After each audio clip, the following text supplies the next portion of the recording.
உங்கள் சத்யாவில் full Moon sale காலை 9 மணியிலிருந்து இரவு 12 மணி வரை. மே 1 ஒரு நாள் மட்டும். சத்யா.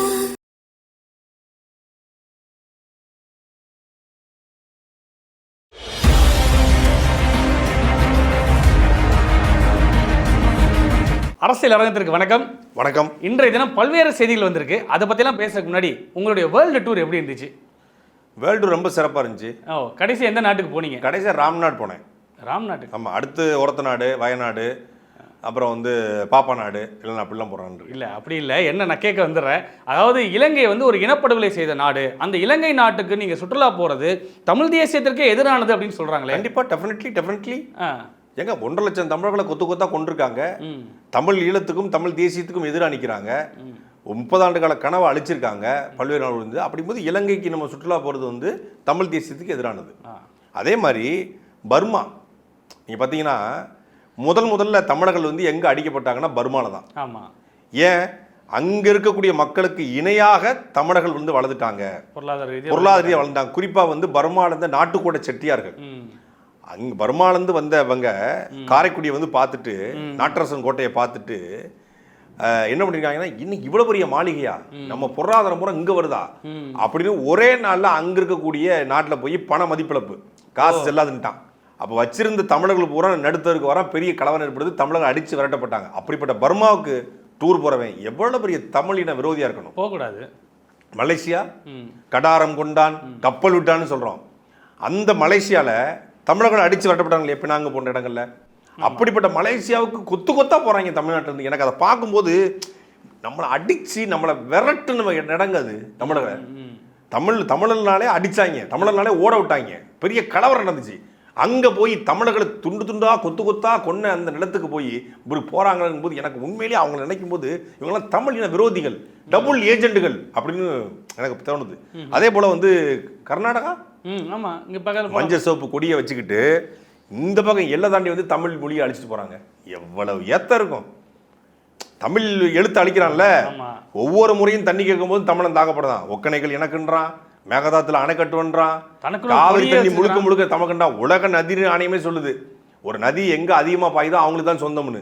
அங்க 850 கிலோமீட்டர் பாயக்கூடிய 800 கிலோமீட்டர் பாயக்கூடிய காவிரி 450 கிலோமீட்டர் இங்க தான் பாயுது, காவாசி தான் அங்க பாயுது, ஆனாலும் காவிரி எங்களுக்குன்றான். அதே போல் வந்து இது கேபிஎன் பேருந்தை எரிச்சு கொள்றான், ஆட்டோக்குள்ள வச்சு பெண்ணை தாக்கப்படுறாங்க. 90லேருந்து ஆரம்பிச்சு இன்னைக்கு வரைக்கும் எவ்வளோ பேர் கொல்லப்பட்டிருக்காங்க. அப்படிப்பட்ட கரண்டாக்கு காவிரியில் தண்ணி கேட்கும்போது தமிழருக்கு தண்ணி தராத பெங்களூருக்கு, மைசூருக்கு எப்படிங்க மனசாட்சியோட போக முடியுது? நீங்கள் பாருங்க, அது வந்து உண்மையிலே சொல்கிறேன், இவங்க எல்லாமே கர்நாடகாவுடைய கைக்கூலிகள் தான். கர்நாடகா ஏங்க காவிரியில் தண்ணி தராத கர்நாடகாவுக்கு ஒருத்தன் டூர் போகிறான், அங்கே போய் ஐடி கம்பெனியில் வேலை பார்க்குறான், அவன் யாருங்க? அவன் பெங்களூர் போகிறோம் எல்லாமே தமிழின கைக்கூலி, தமிழ் எதிரிகள், கர்நாடக கைக்கூலிகள். ஆமாம். ஆந்திரா காட்டுக்குள்ள 22 தமிழை சுட்டுறான் இல்லையாங்க? ஆமாம். கண்ணுக்கு, அதாவது கூலி வேலைக்கு போனவங்க, கூலி வேலைக்கு போனவங்கள கண்ணை கட்டி ஆந்திரா காட்டுக்குள்ள 22 பேரை சுட்டு கொள்றான். அப்படிப்பட்ட ஹைதராபாத்துக்கு, அப்படிப்பட்ட திருப்பதிக்கு போன காட்டுக்குள்ள தானே சொன்னாங்க. திருப்பதிக்கு போலாமாங்க? திருப்பதி காட்டு தான் சுட்டு கொண்டு விட்டான், சந்திரகடத்தை கட்டான்னு சொல்லி. அப்படிப்பட்ட திருப்பதிக்கு போறாங்க. இங்கிருந்து எப்படிங்க அவங்க நம்புறாங்க? அங்கே போய் மொட்டை போட்டு வராங்க. அங்கே உள்ள இதுக்கு போகிற காளகஸ்திக்கு போகிறாங்க, ஹைதராபாத்துக்கு போகிறாங்க, விசாகப்பட்டினத்துக்கு போகிறாங்க. தமிழின விரோதிகள் தான். ஏங்க அங்கே போய் ஷூட்டிங் எடுக்கிறாங்க. அப்போ ஷூட்டிங் எடுக்கிற அத்தனை நடிகனும் தமிழில் துரோகி தானே? தெலுங்கு கைகூலி தானே? திராவிட கைகூலி. பாகுபலி அங்கே தானே எடுத்தானுங்க. ஆமாம். பாகுபலி விடுங்க, தமிழ்நாட்டில் பலர் படங்கள் அங்கே தான் எடுக்கப்படுது. பாகுபலி விடுங்க, பாகுபலி தெலுங்கு படம். தமிழ் படங்களை சொல்லுங்க, தமிழ் படங்கள் எல்லா படமும் அங்கே தான் எடுக்கிறாங்க. இந்த ராமோஜிராவ் ஃபிலிம் சிட்டியில்.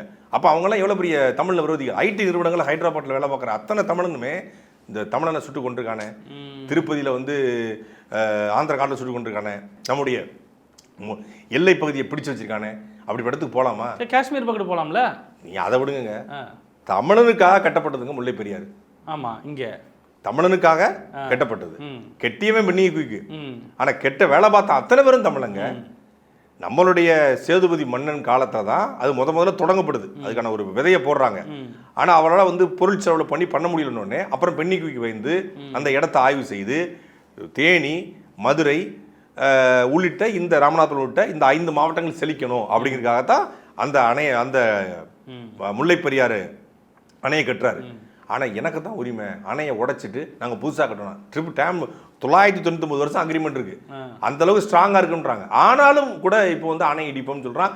தண்ணி அந்த பிரச்சனை வரும்போதெல்லாம் சபரிமலைக்கு போன ஒரு தமிழனை வெந்நியை ஊற்றி கொண்டு விட்டாங்க. அப்படிப்பட்ட சபரிமலைக்கு போகிறீங்களே, நீங்கள் மலையாள ஆதரவாளர் இல்லையா, நீங்கள் தமிழ் துரோகிகள் இல்லையா? தண்ணி கட்டுறதுக்காக ஒரு பெண்ணை மார்பை திருக்கி படம் எடுத்து போடுறான் மலையாளி, தேழுத்தூர் வேலை பார்த்த பெண்ணை. அப்படிப்பட்ட இடத்துக்கு நம்ம போகலாமா? அது எவ்வளோ பெரிய தமிழ் துரோகம். அது எனக்கு தெரிஞ்சு இவங்கெல்லாம் மலையாள இந்த மாதிரி போகிறவங்களாம் மலையாள கைகூடிகள். அதே மாதிரிங்க அதெல்லாம் விடுங்க. 350 வருஷம் வெள்ளைக்காரன் இந்த நிலத்தை அடைக்க ஆண்டனா இல்லையா? ஆமாம், நம்ம பாட்டையும் போட்டாலும் அதுக்கு தானே போகிறாங்க. வைரங்கள், வைடூரியங்கள், நகைகள் எல்லாத்தையும் எடுத்துகிட்டு போனான். மிளகா வாங்கிட்டு போக வந்தவன் இந்த நாட்டையே அடிமைப்படுத்தினான். எதிர்த்து போராடின நம்மளுடைய பாட்டம் புலித்தேவன், மருதுபாண்டியர்கள், தீரன் சின்னமலை, அழகுமுத்துக்கோன் எல்லாரையும் என்ன பண்ணான்? மொத்தமாக அழிச்சான். மருதுபாண்டியர்களை தூக்கில தொங்க போட்டான். 522 பேரை தூக்கில தொங்க போட்டான். அப்படிப்பட்ட ஐரோப்பிய நாட்டுக்கு போறீங்களே, நீங்கள்லாம் வந்து ஐரோப்பிய கைக்கூலிகள் தானே, நீங்களாம் தமிழ் துரோகிகள் தானே. தீரன் சின்னமலையை, அழகுமுத்துக்கோனை கொன்றவன், இந்த நாட்டை அடிமைப்படுத்தினவன், வஉசி ஜெயிலில் போட்டவன், முத்துராமலிங்கரை ஜெயிலில் போட்டவன், காமராஜரை ஜெயிலில் போட்டவன், பாலகங்காதர திலகரையும் அங்கே வடநாட்டு கூடிய தலைவர்களையும் ஜெயிலில் போட்டவன், சுபாஷ் சந்திரபோஸுடைய மரணத்துக்கு காரணமாக இருந்தவன், பகத்சிங் தூக்கில் போட காரணமாக இருந்தவன். அப்படிப்பட்ட ஏங்க ஜாலியன் வாலாபாக்கில் பல பேரை வந்து ஒரு சின்ன இடத்த சுட்டு கொண்டவன். இங்கே பெருங்காமநல்லூரில் மாயக்காடு உட்பட 17 பேரை கொடூரமாக சுட்டு கொண்டவன் இந்த கைரேகை சட்டத்தை எதிர்த்ததுக்காக. அப்படிப்பட்ட இடத்துலேருந்து போய் உசிலம்பட்டியில், தேனியில், மதுரையில், திருநெல்வேலியிலேருந்து போய் ஐரோப்பிய நாடுகளில் இருக்கீங்களே, நீங்கள்லாம் தமிழ் துரோகிகளே, நீங்கள்லாம் வந்து தமிழ் பற்றார்களா? உங்கள் நிலத்தை அழித்தவன், உங்களை அடிமைப்படுத்தினவன், சட்டத்தை மாற்றினவன், சிறைத்த சட்டத்தை கொண்டு வந்தவன், இந்த பள்ளி பாடத்திட்டத்தை வந்து கொண்டு வந்து தமிழர்களையும் அடிமைப்படுத்தினவன், ஆங்கிலத்தை திரித்து தமிழர்கள் இருந்து ஆங்கில அடிமைகளாக மாற்றினவன், தமிழ் இனத்து கலாச்சாரம், பண்பாடு, மொழி, இனம் எல்லாத்தையும் சிதைச்சவங்க. மொத்தமாக சிதைச்சவன் யாரு? ஐரோப்பியன் தானே, ஆங்கிலேயன் தானே, வெள்ளைக்காரன் தானே. அவன்கிட்ட போய் நிற்கிறீங்க, அவங்க ஊருக்கு டூர் போகிறீங்க. அப்படி நீங்கள் எவ்வளோ பெரிய தமிழ் துரோகிகள், தமிழின வெறியர்கள், தமிழின எதிர்ப்பாளர்கள், டபுள் ஏஜென்ட்டுகள். அமெரிக்கா ஏங்க இன்னைக்கு வந்து கேஎஃப்சியை கொண்டு வந்து, பெப்சிகோ கொண்டு வந்து, அக்வாபினா கிண்ட்லியை கொண்டு வந்து தண்ணியை உறிஞ்சினான். சிறு குறு தொழிலாளர்களை புறத்தி நாசமாக்கிட்டான். முழுக்க முழுக்க எங்கே திருநாளும் கார்பரேட் மயம். தமிழ்நாட்டில் வந்து நாசகார திட்டங்கள் எங்கே வேர்திரி போனாலும் அமெரிக்காவில் போய் நிற்குது. இன்னைக்கு உலகத்துக்கே கட்ட பஞ்சாயத்து பண்ணுறான். ஈரான், ஈராக்கு, இன்னைக்கு எங்கே போய் திரும்பி பார்த்தாலும் அமெரிக்காவோட தலைவருக்கு. அப்படிப்பட்ட அமெரிக்காவுக்கு மனசாட்சி உள்ள, மானம் உள்ள, இனப்பற்று, மொழிப்பற்று, மண்பற்று உள்ள ஒரு தமிழன் டூர் போவானா? அமெரிக்காவுக்கு போகலாமா? எப்படிங்க போக முடியுது உங்களால்? எங்கே எப்படி? எனக்கு புரியவே இல்லை. இது எப்படி வந்து இப்படி அமெரிக்காவுக்கு டூர் போகிறவங்களாம் எப்படி நம்புகிறாங்க? இப்படிலாம் சொன்னால் என்ன சொல்லுவீங்க? பைத்தியக்கார பையன் சொல்லுவோம். அதாவது இலங்கைக்கு டூர் போனோமா போனாங்களாம் முக்கியம் இல்லை. இப்போ ஈழத்தமிழர்கள் உலகம் முழுமைக்கும் பரவி வாழ்றாங்க. இப்போ அவங்க வந்து இலங்கைக்கு போகணும். எங்கே போகணும்? கொழும்புல இறங்கி அங்கிருந்தான் இலங்கை போகணும்.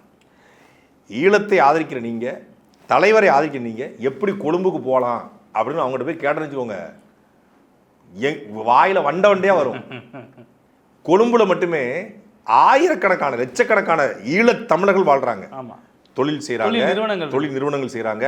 அவங்கள வந்து பெரும்பாலும் ஈழ ஆதரவாளர்கள், தலைவருடைய ஆதரவாளர்கள், இன்னும் வெவ்வேறு தொழில் செய்து கொண்டு இருக்காங்க. அதெல்லாம் நம்ம வந்து உலகம் முழுமைக்கு இருக்காங்க. அது கொழும்புல மட்டும் கிடையாது, உலகம் முழுமைக்கு இருக்காங்க. இன்னைக்கு இருக்கிற சூழலில் இன்னைக்கு அரசியலோடு அடாப்ட் ஆகி கொண்டு இருக்காங்க. ஏதோ ஒரு அரசியல் தீர்வு வரும் அப்படிங்கிற நம்பிக்கையோடு இன்னைக்கு ஒரே ஒரு தீர்வு, ஐநா மட்டுமே தீர்வு, இனி போர் தீர்வு இல்லை அப்படின்னு அவங்க நம்பிக்கொண்டு வாழ்ந்து கொண்டிருக்காங்க. இப்போ அவங்கள பார்க்கறதுக்கு சொந்தக்காரங்க போகணும். எப்படி போவாங்க?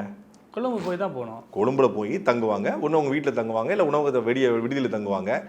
நீங்கள் ஈழத்துக்கு போகிறவங்க பல பேருக்கு, சிலருக்கு வீடு இல்லை. அவங்க அப்பா அம்மா வளர்ந்துருப்பாங்க, அப்பா அம்மா இல்லை, போரில் இருந்திருப்பாங்க. அவங்க கொழும்புல போயிட்டு தங்கிட்டு அதுக்கப்புறம் இல்லை யாழ்ப்பாணத்தில் போய் தங்குறாங்க, இல்லை திருகோணமலைக்கு போகிறாங்க. இப்படி போய் எங்கே போனாலும் அப்படி தான் போய் ஆகணும். திருச்சியிலேருந்து யாழ்ப்பாணத்துக்கு ஒரு ஃப்ளைட் இருக்குது. ஒரே ஒரு இண்டிகோ ஒன்று இருக்குது. இப்போ தான் விட்டுருக்காங்க அந்த இண்டிகோவை. அதை விட்டால் கொழும்பு போயிட்டு ட்ரெயினில் போகலாம், பை ரோடு போகலாம், இல்லை வந்து ஏர் வழி, அது கடல் வழியாக போகலாம். இதுதான் அங்கே போகிறது கூட ரூட்டு. தமிழ்நாட்டிலேருந்து ஆயிரக்கணக்கான பேர் போயிட்டு இருக்காங்க மாதம். எதுக்கு?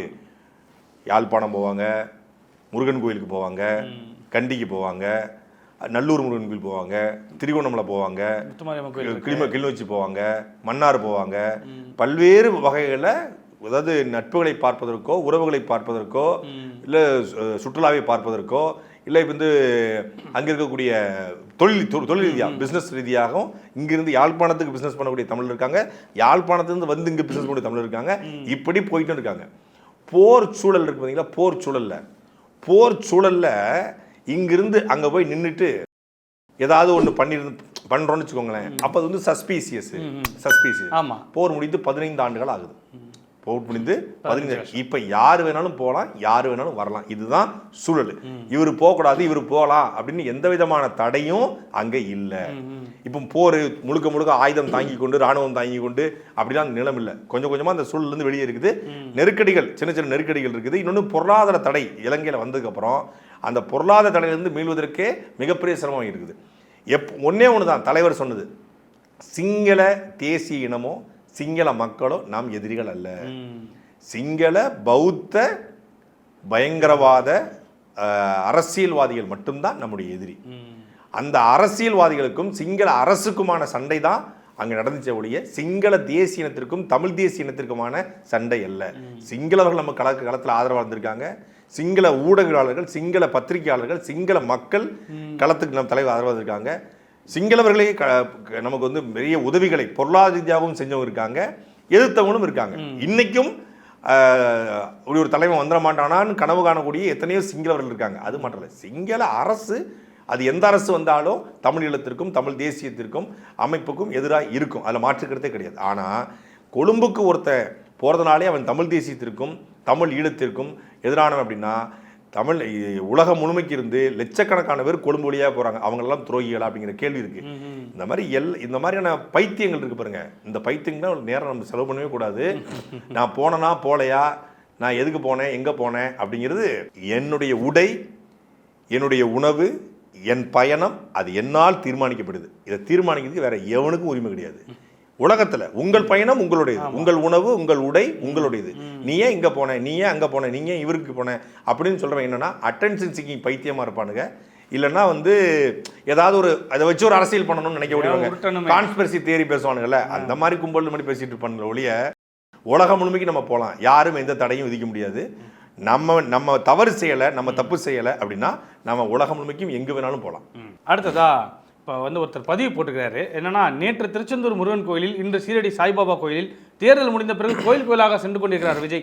ஒருவேளை தேர்தலில் தேவைக்கா வெற்றி அடைந்தால் அதற்கு காரணம் விஜயின் பிரார்த்தனையா அல்லது அவருக்கு வாக்களித்த மக்களா அப்படின்னு ஒருத்தர் பதிவு போட்டுக்கிறாரு. யார் அது? இந்த 3 பேர் உட்காந்து வீடியோ போடுவாங்கல்ல, இந்த சம் அந்த 3 பேர்த்துல ஒருத்தர் தனியா வந்து ஏதோ திருப்பி சொல்லுங்க. அதாவது நேற்று திருச்செந்தூர் முருகன் கோயிலில், இன்று சீரடி சாய்பாபா கோயிலில் தேர்தல் முடிந்த பிறகு கோயிலாக சென்று கொண்டிருக்கிறார் விஜய். ஒருவேளை தேர்தலில் தாவேக்கா வெற்றி அடைந்தால் அதற்கு காரணம் விஜயின் பிரார்த்தனையா அல்லது அவருக்கு வாக்களித்த மக்கள்? விஜய் கட்சி ஆரம்பிச்சிருந்து விஜய்க்கு ஜாப் ஒர்க் பண்ணது இவர் தான் ஃபுல்லாக. ஜாப் உங்களுக்கு தெரியும், ஜாப்னா நம்ம வந்து நம்மளால பார்க்க முடியாத ஒர்க்கை வந்து மற்றவங்களுக்கு பார்க்கலாம். ஆமாம், நீங்கள் இப்போ சில இடங்களில் பார்த்தீங்கன்னா ஜாப் கொடுத்துருப்பாங்க, சீரும் சிறப்புமா செம்மையா பண்ணி கொடுங்க அப்படின்னு சொல்லி. அந்த மாதிரி விஜய் ஜாப் கொடுத்து விஜய்க்கு வந்து ஃபுல் ஜாப் ஒர்க் பார்த்தது வந்து இந்த 3 பேர்ல முக்கியமானவர் இந்த பிஸ்மி. முட்டுனா முட்டு கொடுப்பு. அதாவது எப்படி வந்து சுபவீர பாண்டியன் திமுக முட்டு கொடுப்பதில் முனைவர் பட்டம் வாங்கினாரோ, அப்படி விஜய்க்கு முட்டு கொடுப்பதில் முனைவர் பட்டம் வாங்கினவர் இந்த பிஸ்மி. ஆனா இவர் யாருன்னா ஒரு பச்சை சங்கி, பக்கா ஒரு மத வெறியன், அவ்வளவுதான். அவங்களுக்கு வந்து ஃபிளாட்டான பிஜேபி எதிர்ப்பு.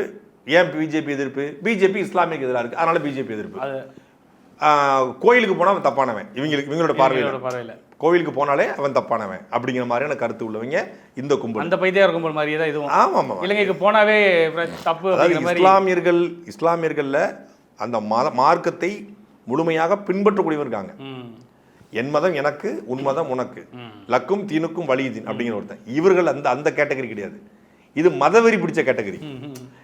இந்து மதவெறி, கிறிஸ்தவ மதவெறி போல இது இஸ்லாமிய மதவெறி பிடித்த ஆளு இந்த பிஸ்மி. இவருக்கு என்னன்னா, அவர் வந்து பள்ளிவாசலுக்கு வந்து தொப்பி போட்டுக்கிட்டு நோம்பு கொடுக்கும்போது குழு குழு குழு குழு குச்சை சோட்ட மாதிரி இருக்கும் இவருக்கு. திருச்செந்தூருக்கு போகும்போது எரியும். இப்போ நாம விஜயை கேள்வி கேட்பது என்பது வேறு. நீ ஏன் வந்து இங்கேயும் போய் அங்கேயும் போய் நாடகம் ஆடுறன்னு கேள்வி கேட்கும். ஆனால் இந்த பிஸ்மி போன்றவர்கள் வந்து விஜய்க்கு முட்டு கொடுத்துட்டு இந்த மாதிரி வந்த உடனே எதிர்ப்பு தெரிவிக்கிறது.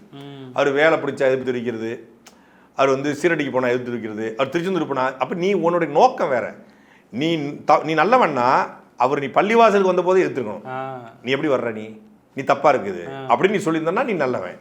பள்ளிவாசலுக்கு வந்து அவர் தொழுகை நிறுத்தும் போது அவர் நோன்பு திறக்கும் போது உனக்கு குழு குழு குழுன்னு இருந்துச்சு.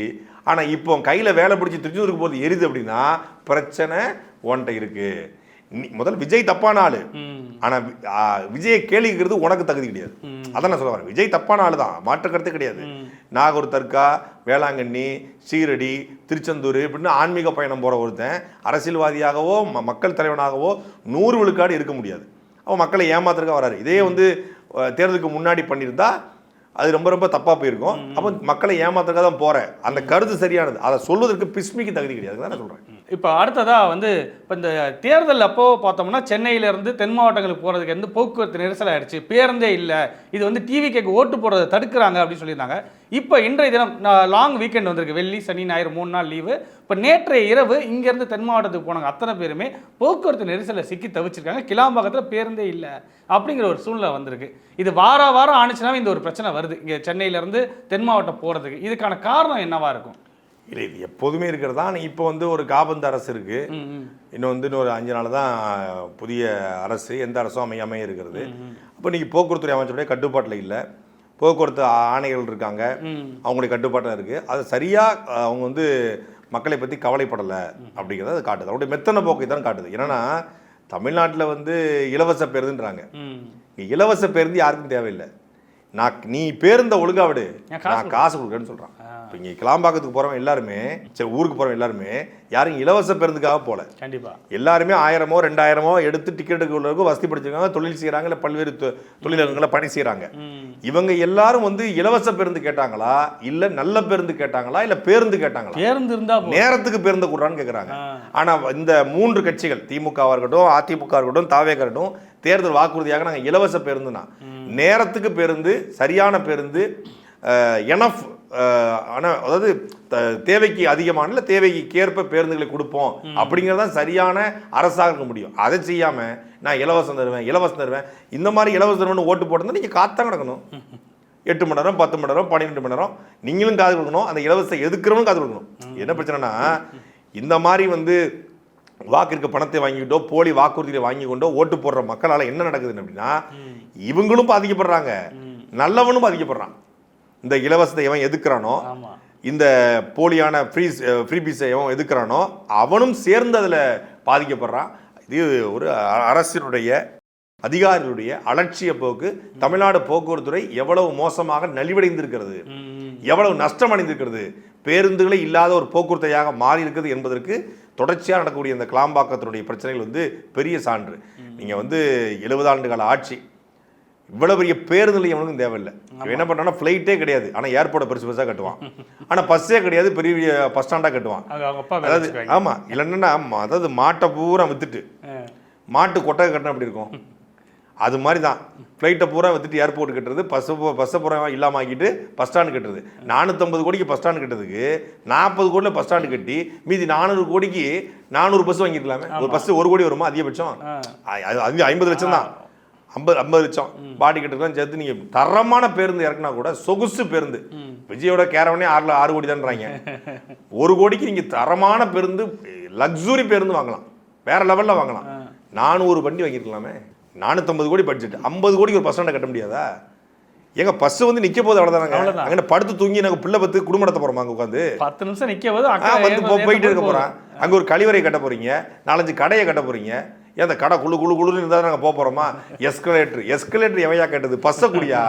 அப்போ இது முழுக்க கவர்ச்சி, கடன் வாங்குவதற்கான வழிகளை திருச்சியில் 450 கோடிக்கு பஸ் ஸ்டாண்டு கட்டினாங்க. திருச்சியில் காலியாக கிடக்கு. சென்ட்ரலைஸ்டு ஏசி படுத்து தூங்குது, நாய் படுக்கிறதுக்கு சென்ட்ரலைஸ்ட் ஏசி போட்டு கொடுத்துருக்காங்க. பூரா தெருநாய் பூரா அங்கே தான் படுத்துக்கிறாங்க.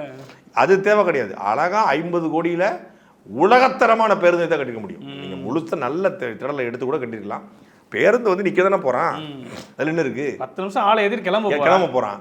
அதுக்கு சென்ட்ரலைஸ்டு ஏசி, ஓய்வறைகள், தங்கு மறைகள் வச்சுக்கலாம், பாலூட்டு மறைகள் அறைகளை வச்சுக்கலாம், கடைகளை வைக்க போகிறீங்க, உணவகம் வைக்க போகிறீங்க, தென்னுக்கடை வைக்க போகிறீங்க, கழிவறைகளை வைக்க போகிறீங்க, முடிஞ்சு போச்சு. அப்போ வந்து முழுக்க மக்கள் பணத்தை வீணடிச்சு மக்கள் அங்கே காற்று கிடக்க வைக்கிறான். ஏசி போட்டு கொடுத்தேன்னா நல்லா படுத்து தூங்கு, பஸ்ஸெல்லாம் வராது, படுத்து தூங்குன்றான். இது வந்து ஒரு சிறைச்சாலை மாதிரி தானே கிளம்பாங்க. இங்கே யாராவது போறாங்கன்னா கொண்டு போய் போறதுக்கான இடமா தான் இருக்கு. ஆமாம், நல்ல பேருந்து நிலையம் கிடையாது. சாயந்தரம் போனோம்னா காலை வரைக்கும் படுத்து தூங்கிட்டு பாத்ரூம் போயிட்டு பல்ல தேய்ச்சி கிளம்பி வந்துடலாம். அதுக்காக அடுத்ததாக வந்து பார்த்தோம்னா இப்போ மதுரையோட மிகப்பெரிய திருவிழான்னு சொல்லலாம் இந்த கள்ளழகர் ஆற்றில் இறங்கக்கூடிய வைபவம். எது கள்ளழகர்? கள்ளழகர் அடுத்த என்ன சொன்னீங்க? ஆற்றில் இறங்கக்கூடிய கள்ளழகர் டேங்கர் லாரியில் இறங்கும் திருவிழா. ஆற்றுல இறங்குறதெல்லாம் கிடையாது, அங்கே இல்லை, ஆறுலாம் அங்கே கிடையாது. கள்ளழகர் டேங்கர் லாரியில் இறங்கும் திருவிழான்னு சொல்லுங்க. அந்த திருவிழா என்னன்னா நீங்க வந்து கள்ளழகர் ஆற்றுல இறங்குறாரு எல்லாரும் போறாங்க. எங்க ஆறு இருக்கு, எங்க ஆற்றுல இறங்க. ஆற்றுக்குள்ள 8 அடி உயரத்தை கோரப்புல் முளைச்சிருக்குது.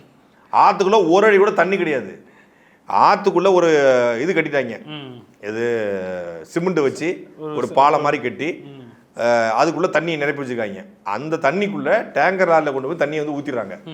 ஊற்றிட்டு அழகர் ஆற்று வரும்போது வாட்டர் பாட்டை வச்சு எல்லாம் பீச்சு அடித்து அழகர் ஆற்றுல இறங்குறாரு. ஆறு இருந்த இடத்துல இறங்குறாருன்னு சொன்னால் சரியா இருக்கும். ஆற்றுக்குள்ள அவர் இறங்க கிடையாது. இன்னொன்று, கள்ளழகர் இது போல இந்த ஆறு இருந்த இடத்துல இறங்கும் திருவிழா மட்டும் இல்லாமல் இருந்தால் மதுரையினுடைய வைகை பட்டா போட்டு எப்போ விற்கப்பட்டிருக்கும். இந்த திருவிழான்னு ஒன்று சித்ரா பௌர்ணமி அன்னைக்கு இருப்பதனால அதை மிச்சம் வச்சுருக்காங்க. அதுவும் தேனி ஆனந்தம்னு ஒரு கடை இருக்குது மதுரையில், தேனி ஆனந்தம் டெக்ஸ்டைல்ஸ். அவன் வந்து பார்க்கிங்கே வைகை ஆற்றுல தான் வச்சுருக்காப்புல, வைகை ஆற்ற பட்டா போட்டாப்புல அவர். அது மாதிரி இன்னொரு 10 வருஷம் போச்சுன்னா இது போன்ற கட்சிகளே தொடர்ச்சியாக வரும். அப்படின்னா வைகையாறு இருந்த இடம் தடம் தெரியாமல் அழிக்கப்படும். ஒரு சின்ன தொட்டி மட்டும் கட்டி அதில் அழகரை வச்சு இறக்கி விட்டு போயிட்டே இருப்பாங்க. ஒரு காலத்தில் அழகர் வந்து குதித்து விளையாடிய ஆற்றுக்குள்ளே வந்து குளித்த இடமாகத்தான் இருக்க போய் தான் திருவிழா இருக்குது. ஆறு முழுக்க தண்ணி ஓடி இருக்கணும். வைகையாறு வந்து 1 கிலோமீட்டர் இருக்குன்னு சொல்கிறாங்க. இன்றைக்கி சுருங்கி அது 1/2 கிலோமீட்டர் மாதிரி தரப்பாலம் போடுற அளவுக்கு. ஒரு ஆற்றுக்குள்ளே ஒருத்தன் தரப்பாலம் போடுறான்னு என்ன அர்த்தம்? ஆற்றுக்குள்ளே தண்ணியே வராதுன்னு அர்த்தம். அவ்வளோதான். நடு ஆற்றுல போர் போட்டாச்சுங்க. போர் போட்டாச்சுன்னு நினச்சா ஆறு செத்து போச்சு.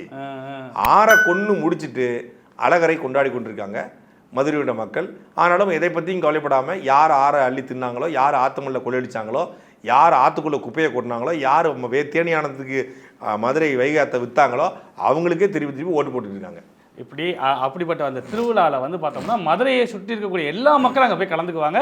இன்னும் சொல்லப்போனால் இந்தியா முழுக்க இருக்கக்கூடிய அந்த மதுரைக்காரங்க எல்லாருமே அங்கே போயிடுவாங்க. நான் மதுரைக்காரன்டா, சாதி மதம் இனம் கடந்து. அந்த இடத்துல வந்து ஒரு கும்பல் நேற்றைய தினம் வந்து பார்த்தோம்னா இந்த தாவேக்கா கொடியை பிடிச்சிக்கிட்டு டிவிக்கேன்னு கத்திருக்கிறாங்க.